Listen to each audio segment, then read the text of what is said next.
bagi Allah. Sebab aku tidak akan berani berkata-kata tentang sesuatu yang lain kecuali tentang apa yang telah dikerjakan Kristus olehku, yaitu untuk memimpin bangsa-bangsa lain kepada ketaatan oleh perkataan dan perbuatan, oleh kuasa tanda-tanda dan mujizat-mujizat, dan oleh kuasa Roh. Demikianlah dalam perjalanan keliling dari Yerusalem sampai ke Ilirikum, aku telah memberitakan sepenuhnya Injil Kristus. Mari kita tundukkan kepala dan berdoa. Bapa yang bertata di dalam kerajaan surga, terima kasih Tuhan atas penyertaan, perlindungan-Mu di dalam kehidupan pribadi di tempat ini Tuhan. Tuhan, Kau berikan kami hikmat di masa-masa sulit di mana kami berada di dalam Tuhan, masa-masa yang tidak menentu ini Tuhan, membingungkan ini Tuhan. Biarlah firman-Mu selalu menjadi pelita bagi kakiku Tuhan, dan terang bagi jalanku Tuhan. Kau jamah dan Kau urapi hamba-Mu ini. Biarlah firman-Mu berbicara sesuai dengan kehendak-Mu. Dalam nama Tuhan Yesus kami sudah berdoa. Amin. Kita akan melihat hal yang pertama adalah misi penginjilan. Saya dikuatkan lagi dengan serial Khotbah Full Flight yang sudah kita tonton setiap minggu sore. Itu membakar semangat saya untuk penginjilan kembali. Dan saya masih merencanakan untuk pergi ke Manado untuk penginjilan. Dan kemarin saya ngobrol sama Pastor Brian. Pastor Brian mengatakan bahwa waduh, saya tidak bisa menunggu kapan nanti kalau misalnya ini semuanya sudah aman-aman, sudah mulai baik, nanti kamu kesini ya untuk khotbah. Jadi saya senang sekali, itu membuat saya bersemangat lagi. Mungkin terkadang ada pemikiran di benak kita, mengapa bukan Tuhan atau malaikat yang menjamah dengan kuasanya supaya orang-orang bisa percaya. Sering kita mendengar cerita orang yang Yesus selawat di dalam penglihatan, di dalam mimpi dan sebagainya. Seperti kasus pertobatan Saulus yang kita bisa baca di Kisah Rasul 3 ya. Kisah Rasul 9, 3-6. Kita tidak membacanya, tapi kita sudah tahu kisahnya, di mana Tuhan melawan Paulus ini, dan dia datang dengan suara Tuhan, dengan sinar yang terang, dan kemudian Paulus jatuh rebah ke tanah, dan disitulah Paulus bertobat. Atau mungkin seperti cerita yang ada di dalam kelahiran Yesus, malaikat-malaikatnya datang memberikan penglihatan bagi para gembala di dalam Lukas 2 ayat 8-14. Lukas 2 8-14, di situ gembala-gembala di padang menjaga kawanan ternak, dan kemudian ada penglihatan dari malaikat-malaikat itu datang mengabarkan Injil bahwa telah lahir di kota Bethlehem Sang Juru Selamat. Mengapa hal ini tidak bisa terjadi di tempat ini atau mungkin di dalam tempat-tempat lain? Saya yakin hal-hal seperti itu terjadi di beberapa tempat tertentu. Saya yakin, dan saya telah melihat banyak kesaksian di luar negeri di mana mereka sangat sekali tidak memiliki kebebasan di dalam memilih kepercayaan mereka, khususnya di Timur Tengah dan tempat seperti di Afrika dan di Cina. Mereka mendapat perawatan Tuhan. Kita sudah melihat atau bersaksi bahkan di Indonesia juga, bahkan di tempat-tempat yang sangat sulit sekali untuk diberi kebebasan untuk memilih agama mereka atau kepercayaan mereka. Tapi itu terjadi di tempat-tempat tertentu. Tugas kita orang-orang yang sudah diselamatkan untuk memiliki beban pemberitaan Injil. Itu saja yang Tuhan mau. Supaya ada beban pemberitaan Injil di dalam diri kita. Almarhum Pastor Wyman Mitchell mempunyai beban untuk memberitakan Injil. Beliau mulai mengadakan penginjilan dengan berbagai cara untuk menjangkau jiwa. Salah satunya konser, salah satunya pemutaran film dan sebagainya. Penginjilan itu sangat efektif dan berhasil. Di zaman 70-an atau di tahun 70-an, banyak anak-anak muda datang dan bergabung di gerejanya. Dan itu tidak meminimasi bahwa hal itu tidak bisa terjadi di gereja yang sekarang. Saya yakin itu masih bisa terjadi, asalkan kita memiliki beban di dalam penginjilan ini. Seperti penginjil Bongke, Pastor Mitchell beberapa bulan sebelum beliau meninggal, semangat beliau untuk menjangkau dunia dan visi penginjilan masih berkobar-kobar di dalam hatinya.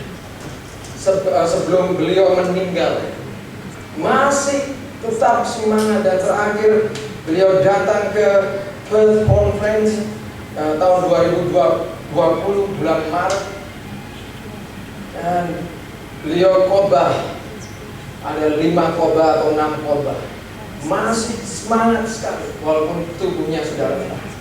Karena apa? Karena Pastor Mitchell, penginjil Bongke, mereka memiliki full flight, mereka memiliki beban pemberitaan Injil.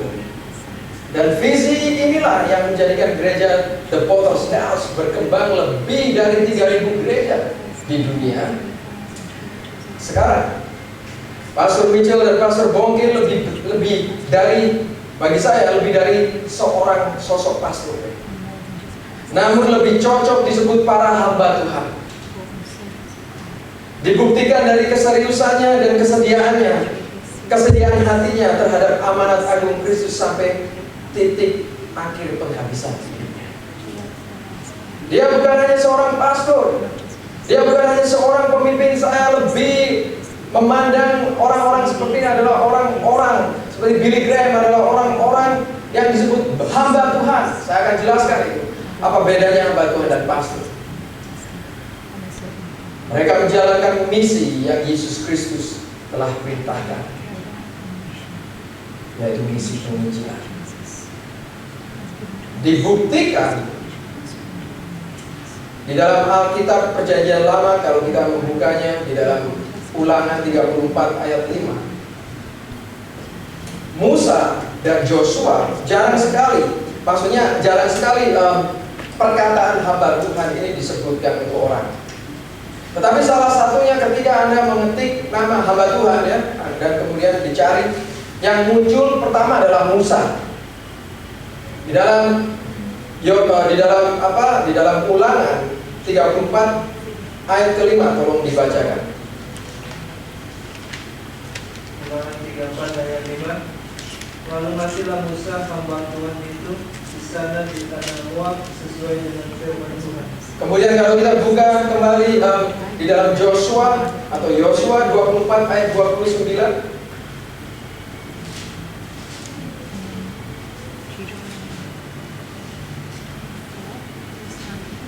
Yosua 24 ayat 29, tolong dibaca.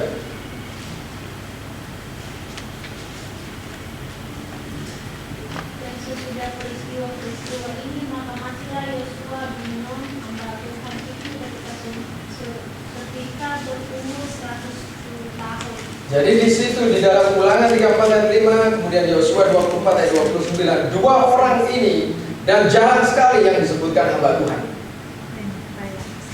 Tapi sampai di perjanjian baru pun Musa ini masih disebutkan dia sebagai hamba Tuhan. Dan ketika saya mengamati ini ada sesuatu yang khusus.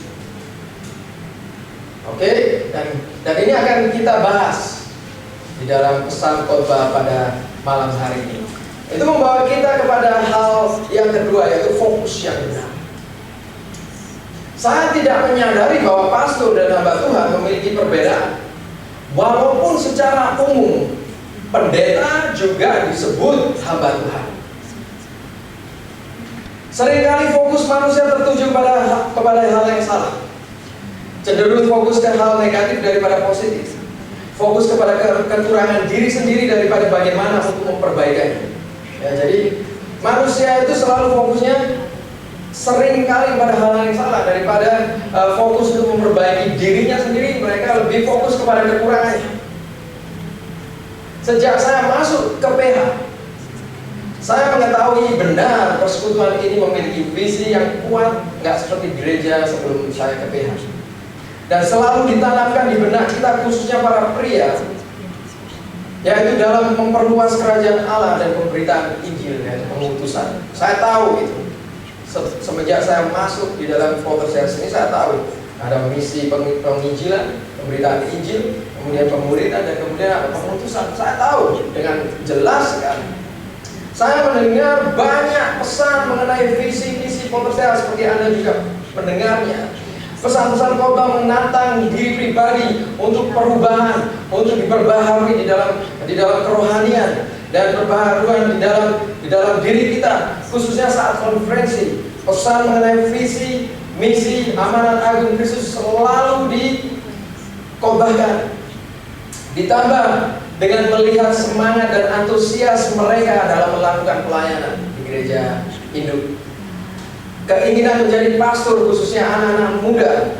Dan ini sudah saya dapatkan semenjak saya ada di Australia. Saya mengalami tekanan.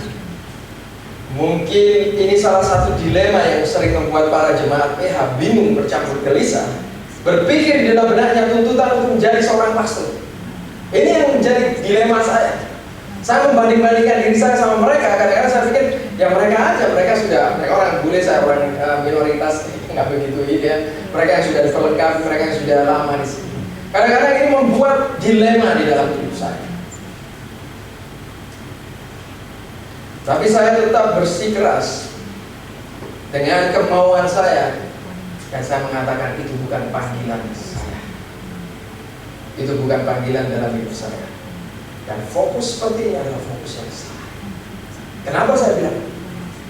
Karena fokus seperti ini adalah fokus yang disebut oleh aborsi rencana Tuhan. Anda tahu kalau aborsi ya, bayi belum lahir sudah dimatiin dulu. Itu aborsi. Kalau kita ngomong jadi pastor bukan hal aktif. Kita sudah secara langsung mengaborsikan rencana Tuhan di dalam hidup kita. Jadi bahaya, karena tidak ada seorang pun tahu dengan benar kehendak Tuhan di dalam hidup kita. Bagaimana kita bisa mengatakan itu? Kalau jadi pastor bukan halku atau bukan diriku, Anda tidak tahu kehendak Tuhan. Kecuali kalau Anda sudah mencoba. Walaupun orang yang sudah mencoba di persekutuan kita, dan kemudian kembali lagi untuk time of refreshment atau waktu untuk istirahat, untuk menggali lagi, mereka kembali lagi seperti Pastor Brian. Tetapi yang mau saya tekankan di sini, jangan mengaborsi rencana Tuhan di dalam hidup kalian. Mulai pengalaman yang saya pribadi dapatkan, saya mau sharing bahwa hamba Tuhan dengan pendeta adalah dua hal yang berbeda. Kita bisa lihat kualifikasinya, kualifikasi hamba dan kualifikasi pendeta dalam perspektif Potter's sangat berbeda sekali. Pendeta kuliah kependetaan, punya keabsahan, gelar, semuanya ini bagus, dan dengan gelar yang didapat rata-rata membuat diri mereka bangga. Tidak sedikit pendeta-pendeta di jajaran dunia, di seluruh dunia, yang akhirnya memamerkan jabatannya, karismanya, kehebatannya, kepandaiannya, kekayaannya. Sedangkan kualifikasi hamba lebih sederhana sekali. Mari kita buka di dalam Kolose 3 ayat 22. Kualifikasi hamba adalah sederhana, nggak neko-neko. Kalau kita mencari pembantu rumah tangga, apa kualifikasinya? Nggak perlu ada sesuatu degree atau S1, S2, enggak. Apalagi yang jadi budak, nggak ada kualifikasi. Malah. Tapi kualifikasinya apa? Jujur, setia, dan taat dalam melakukan perintah Tuhannya dengan ketulusan. Itu kualifikasinya seperti yang dikatakan di dalam Kolose 3 ayat 22. Tolong dibacakan. Hanya Tuhanlah taatilah Tuhanmu yang diizinkan dalam segala hal. Jangan hanya dalam mereka saja mengisahkan mereka, melainkan dengan tulus hati karena takut kepada Tuhan. Nah, amin. Ini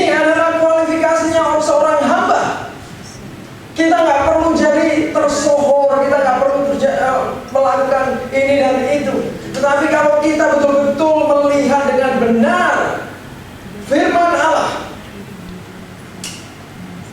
kita akan mengetahui kebenaran.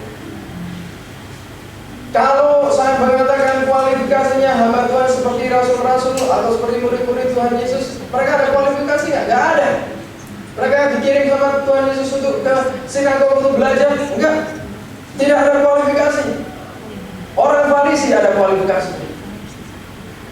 Dan ini yang membuat kejatuhan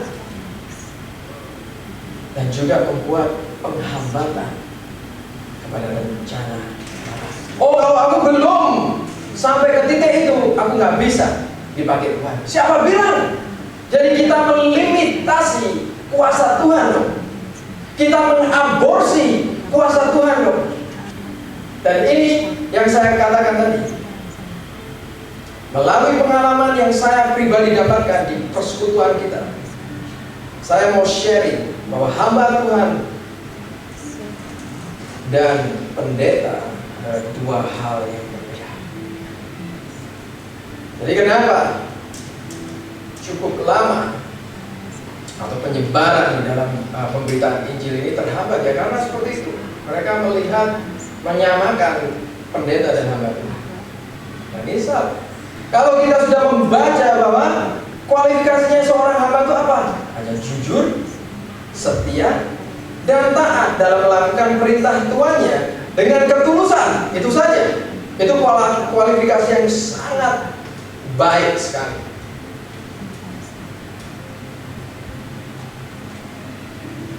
Oke, taruhlah tidak semua akan menjadi pastor. Saya tahu. Tapi saya percaya siapapun saja, pria dan wanita, bisa menjadi hamba Tuhan. Mungkin tidak semua jadi pastor, tapi siapapun, Anda dan saya semua, kalian yang ada di sini, itu bisa jadi hamba. Kita akan lebih lagi kepada poin mengenai hamba yang bangga, yaitu poin yang ketiga. Cukup lama saya mendapat pengertian seperti ini di PH, di persekutuan saya. Fellowship kita yang benar-benar unik sekali. Kita memiliki metode pemuridan dan tali fellowship yang sangat kuat sekali. Di tempat inilah banyak jiwa-jiwa yang dibentuk dan yang telah menjadi para hamba Tuhan, yang dijuluki pastor. Kedisiplinan rohani bukan karena biaya kuliah mahal atau harus menyelesaikan kuliah atau alasan-alasan lainnya, tapi yang berasal dari hasrat kerinduan yang tulus seseorang karena perasaan bangga. Jadi nggak ada tekanan, waduh aku harus lulus dengan nilai yang bagus. Nggak ada di persekutuan kita. Ini yang unik. Ini yang unik yang saya lama sekali untuk memahami. Mereka didorong untuk mendisiplinkan diri mereka, untuk datang berdoa, untuk datang tepat waktu, untuk datang di dalam segala acara-acara yang mereka adakan. Dan saya tidak pernah mengerti. Tapi di sini kualitas seperti ini yang mereka terapkan di PH ini menghasilkan orang-orang yang betul-betul tulus. Bukan karena sekedar ijazah mereka menggampangkan pelayanan, tapi orang-orang yang tulus sekali, setiap harinya mendisiplinkan dirinya, berada di dalam hadirat Tuhan, berdoa, menginjili, memiliki suatu pandangan ke depan untuk menjawab kehendak Tuhan, panggilan Tuhan, melayani gerejanya dengan keringat, dengan luar biasa sekali. Dan saya yakin kalian semua di sini seperti itu. Kalian datang ke tempat ini hari Rabu, walaupun sulit, walaupun keadaan seperti ini, kalian tetap datang. Dan itu terbukti bahwa ini bukan karena kuliah. Anda datang ke tempat ini bukan karena dapat materi kuliah, tapi Anda datang ke tempat ini karena hasrat kerinduan yang tulus. Dan mungkin karena perasaan bangga. Jangan datang ke tempat ini karena hanya seperti yang saya katakan, formalitas saja. Contoh, jika Anda bekerja sebagai ajudan Presiden Jokowi, bagaimana capeknya Anda, sibuknya urusan pribadi, Tapi Anda siap siaga dan melakukan perintah presiden sewaktu-waktu. Pasti. Dan ciri khas hamba yang bangga kepada tuannya adalah dia yang mengutamakan kepentingan tuannya daripada diri sendiri. Hamba yang selalu mau menyenangkan hati tuannya. Itu kualitas yang sangat-sangat unik, kualitas yang tidak banyak dimiliki.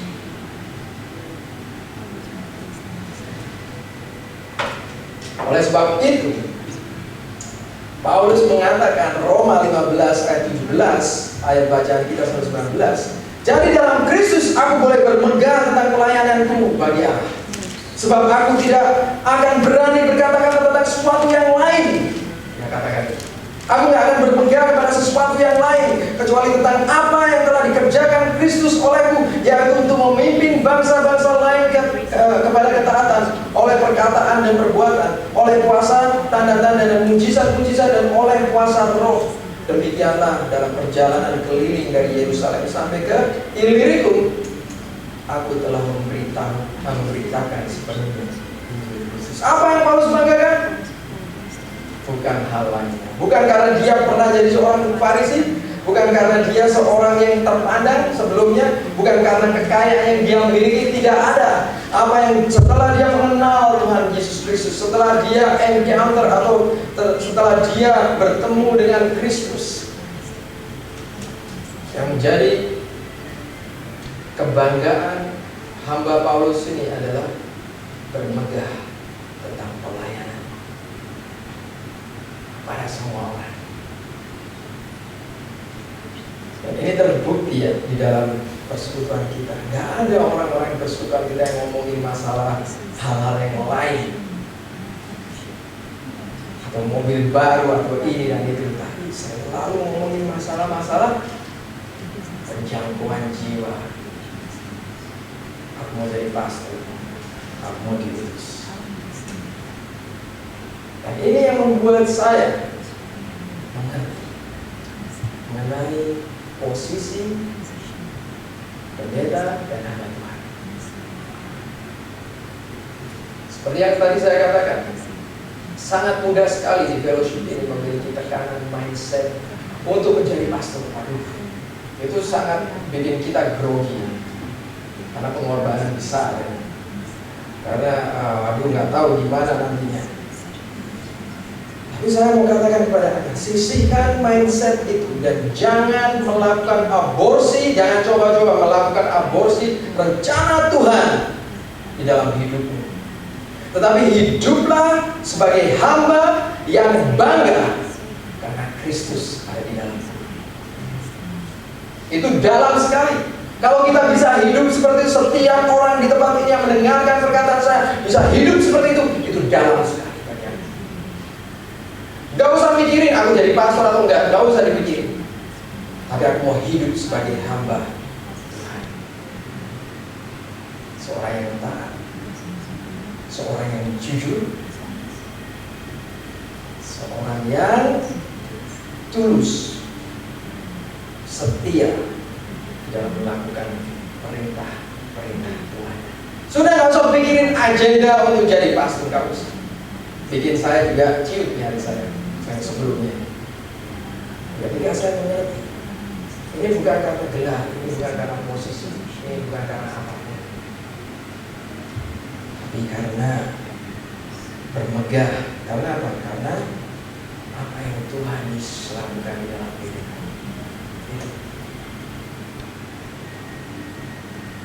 Seorang pastor yang berhasil dan yang berkenan di dalam hati Tuhan adalah diawali dari kehidupan sehari-hari sebagai hamba Tuhan.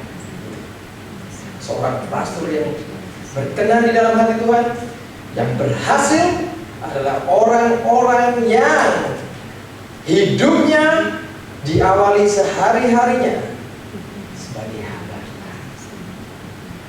Mereka berhasil. Mereka tetap tumbuh sampai sekarang seperti pastor Tuhan itu. Karena hidupnya dia gak memandang pastor, dia tidak memandang gelar, tapi dia tetap memandang dirinya sebagai hamba Tuhan yang bersedia melayani gerejanya. Kalau Anda, walaupun Anda jemaat di tempat ini, Anda memiliki hati sebagai hamba. Di dalam tindak tanduk Anda, di dalam teladan Anda mengutamakan Tuhan lebih daripada segalanya. Ada orang yang sangat luar biasa.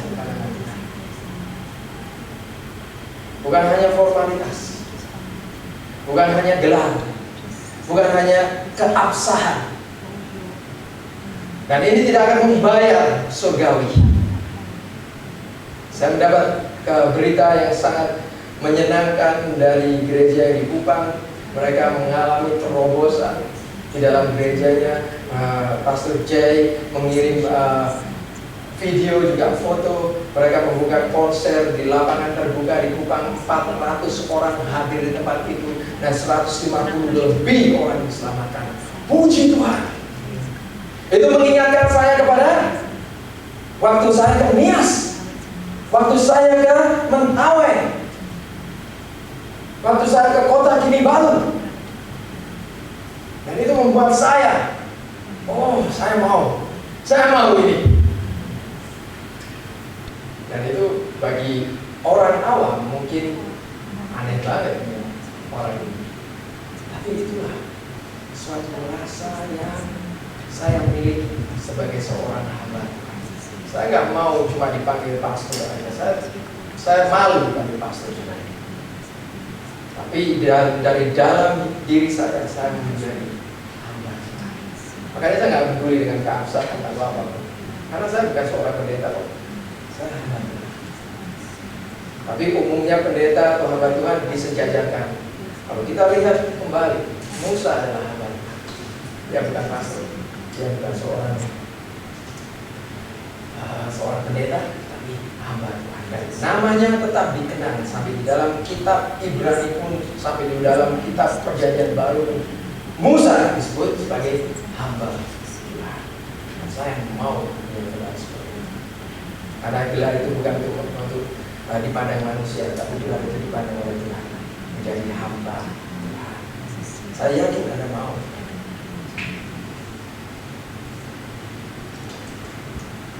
Dan ini semuanya akan diawali oleh sebuah pertanyaan penting. Apakah suatu kebanggaan bagimu menjadi hamba Tuhan yang bersedia memberitakan Injil Kristus sepenuhnya?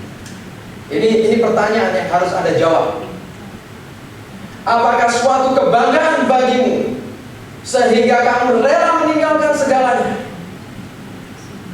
menjadi hamba Tuhan yang taat, yang setia, yang jujur, bersedia memberitakan Injil Kristus sepenuhnya, apapun itu resikonya.